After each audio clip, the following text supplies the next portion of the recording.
सर्वासाय परमात्मने सुभद्रा प्राणनाथाय जगन्नाथाय मंगलम सोजिष्ठमालिकाबद्धगन्धवन्दरिष्टवे विष्णुचित्तात्मनोजाय घोराय निशमंगलम श्रीनगर्या महाप्रियां तापवन्यत्रगते सिद्धतळे मोहधाम्ने शठगोपाय मंगलम श्रीसचरणस्वामिनः अन्तर्गर्भोद्विमङ्गलैराजनम् अवतारयामि नमस्करे बोलो भजनारायण भगवान की जय। ఏడులవర వెంకటరమణ గోవింద గోవింద।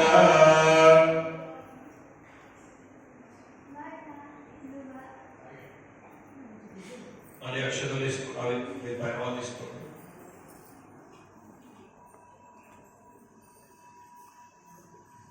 పూర్వకాలంలో తుంగధ్వరుడు రాజుగారు ఉండేవారు. చాలా గొప్ప వ్యక్తి, ధర్మప్రేమాలకులు. ఆ యొక్క రాజుగారు ప్రజలందరూ కూడా నా బిడ్డలన్న భావంతో పరిపాలిస్తూ ఉండేవారు. ప్రజల్లో ఏ ఒక్కరికైనా కష్టం వచ్చినా స్వయంగా రాజుగారు వెళ్ళి ప్రజా సమస్యను తీర్చేవాడు రాజుగారు. ఆ యొక్క రాజుగారి యొక్క భార్య కూడా చాలా సౌందర్యవతి, నిత్యము భర్తని అత్తామామని సేవిస్తూ మిగిలిన సమయం భగవదారాధన చేసుకుంటూ ఉండేదంట. వారిద్దరికి వరం వలన 100 మంది పుత్ర సంతానం కలిగారంట. ఒక రోజున